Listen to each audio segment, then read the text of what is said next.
Majelis Hakim Pengadilan Negeri Jakarta Selatan menjatuhkan vonis hukuman mati kepada terdakwa Ferdy Sambo pada tanggal 13 Februari tahun 2023, atas kasus pembunuhan berencana terhadap Brigadir Nofriansyah Yosua Huta Barat.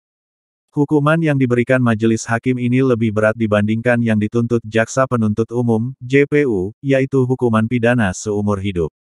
Namun, menurut Menteri Koordinator Politik, Hukum, dan Keamanan Menko Polhukam, Mahfud MD, vonis ini bisa berubah apabila Ferdy Sambo belum dieksekusi dalam waktu dekat, karena Kitab Undang-Undang Hukum Pidana KUHP, yang baru akan resmi berlaku pada tahun 2026.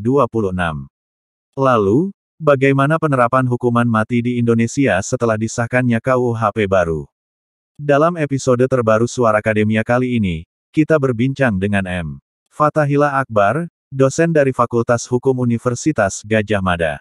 Menurut Akbar, Pasal 100 KUHP baru mengatur bahwa hakim dapat menjatuhkan vonis mati pada terdakwa dengan masa percobaan selama 10 tahun. Setelah melewati masa percobaan, maka hukumannya bisa saja berubah menjadi penjara seumur hidup, tanpa proses grasi, apabila terdakwa menunjukkan perilaku baik selama masa percobaan.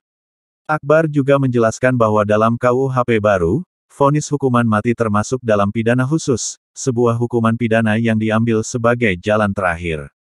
Menurutnya, arah dari KUHP baru ini akan memperkecil dan mempersulit kemungkinan adanya eksekusi mati terhadap seorang terdakwa di Indonesia.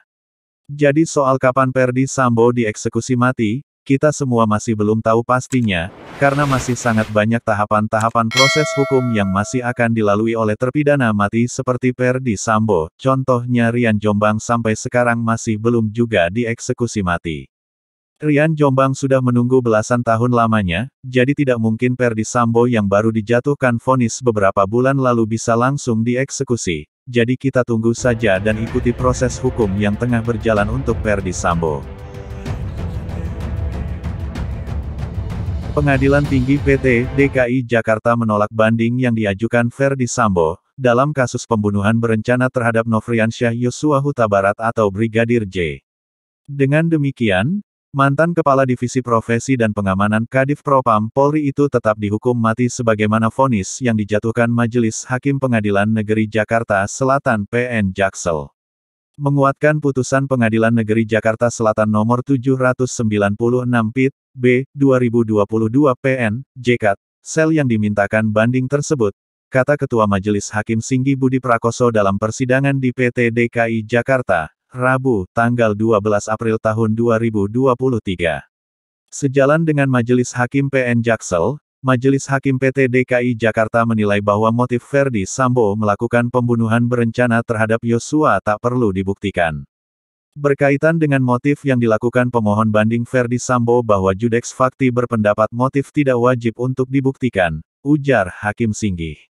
Dalam pertimbangan putusan pengadilan, Majelis Hakim PN Jaksel berpendapat bahwa motif bukanlah unsur penting, sehingga tidak harus dibuktikan dalam sidang. Motif perlu diketahui di antaranya untuk menentukan berat ringannya pemidanaan, tetapi tidak wajib dibuktikan. Karena motif dengan kesengajaan merupakan dua hal yang berbeda, kecuali apabila dalam KUHP memang mensyaratkan secara eksplisit perlunya motif itu dibuktikan, kata Hakim. Terkait ini, Majelis Hakim PT DKI Jakarta berpendapat bahwa motif merupakan hal yang mendorong seseorang untuk melakukan suatu perbuatan. Jika dikaitkan dengan tindak pidana, maka motif menjadi dorongan yang terdapat dalam sikap batin atau niat pelaku untuk melakukan tindak pidana. Dalam proses peradilan, menurut Hakim, motif memang menjadi bagian untuk menentukan berat ringannya hukuman yang akan dijatuhkan. Akan tetapi, sifatnya kasuistik.